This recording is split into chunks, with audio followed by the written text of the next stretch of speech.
راجہ خالد محمود صاحب، آج کے فیصلے کو آپ کس طرح سے دیکھتے ہیں کہ ایک فوجی مقدمہ جو گزشتہ 1.5 سال سے ملکی سطح پر جو ہے اس پہ بات ہو رہی تھی کہ اس کا فیصلہ آنے والا ہے، بالآخر آج وہ فیصلہ آ گیا ہے اور افواج پاکستان میں خود احتسابی کی ایک مثال قائم کی گئی ہے، کیسے دیکھتے ہیں آپ؟ بسم اللہ الرحمن الرحیم۔ بات اس طرح سے ہے کہ میں سمجھتا ہوں کہ پاکستان میں یہ بڑا منفرد اور ایک حوالے سے آپ دیکھیں تو یونیک قسم کا فیصلہ ہے کہ پاکستان میں ایسے نہیں ہوا کہ ایک 3 سٹار جنرل، لیفٹیننٹ جنرل اور پھر DGISI انتہائی اہم اور حساس منصب پہ فائز شخص جو اپنے دور میں جب وہ DGISI تھے تو سیاہ اور سفید کے مالک تھے، جس طرح سے وہ گورنمنٹس بناتے اور توڑتے رہے، جس طرح سے لوگوں کو اپنے پولیٹیکل جو ان کا ایجنڈا تھا، ہڈن ایجنڈا، اس کے لیے استعمال کرتے رہے، جس طرح جوڈیشری کے اندر ان کی انٹرونشن رہی، اس کی واضح مثال جسٹس شوکت عزیز صدیقی صاحب کا اوسٹ ہونا ہے کہ کس طرح انہیں نکال باہر کیا گیا۔ تو اسی طرح ایگزیکٹیو اتھارٹی میں کو کس طرح سے وہ ڈکٹیٹ کرتے رہے، تو بہت لوگوں کی انگلیاں اٹھ رہی تھیں۔ نقاد یہ کہتے تھے کہ یہ جو ادارہ ہے پاکستان آرمی، شاید کوئی یہ سیکرڈ کاؤ ہے، یہ مقدس گائے ہے، یہ انٹچیبل لوگ ہیں، انہیں نہیں چھوا جا سکتا، انہیں اپریہینڈ نہیں کیا جا سکتا، ان کے خلاف کوئی قانونی کارروائی نہیں کی جا سکتی۔ لیکن پاکستان آرم فورسز نے خود احتسابی کا میں سمجھتا ہوں کہ ایک بہترین مثال قائم کی، ایک پریسیڈنٹ سیٹ کی کہ اپنے لیفٹیننٹ جنرل کو، DGISI کو maximum punishment which is provided under section 59 of the army act وہ اسے دی، اور یہ آئندہ کے لیے ایک بیریئر، ایک ڈیٹرنس کریٹ کر دی کہ وہ جو لوگ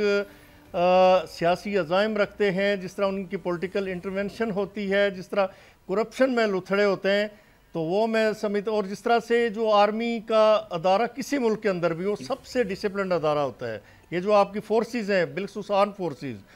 تو ان کے اندر بگاڑ پیدا کرنے والا، اپنی اتھارٹی کو مس یوز کرنے والا، یعنی جو ایلیگیشنز ہیں، اپنی اتھارٹی کو انہوں نے مس یوز کیا، اپنے پاورز کو انہوں نے ٹرانسگریس کیا،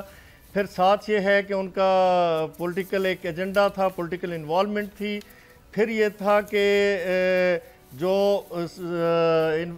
اپنا سیکرٹ ایکٹ کے تحت 59 کے تحت جس طرح سے انہوں نے بریچ کیا، وائلیشن کی سیکرٹ ایکٹ کی which is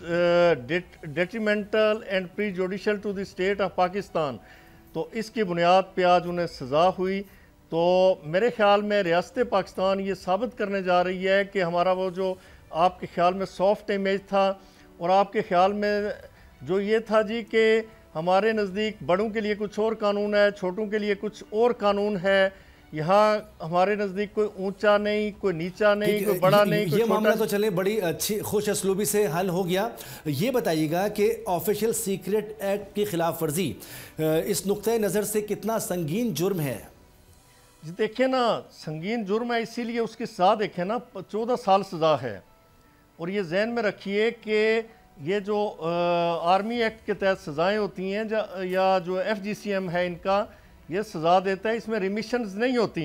جس طرح عام سیولین جو پریزنرز ہیں انہیں عید کے موقع پہ، انہیں 14 اگست کے موقع پہ، کسی فیسٹیول یا ان کے گڈ کنڈکٹ کی بنیاد پہ، ان کے بیہیویئر کی بنیاد پہ انہیں ریمیشنز ملتی ہیں۔ Those are not available to the persons who are subject to Pakistan army act, تو اس لیے اس کی سگنیفیکنس بھی ہے، اس کی امپورٹنس بھی ہے۔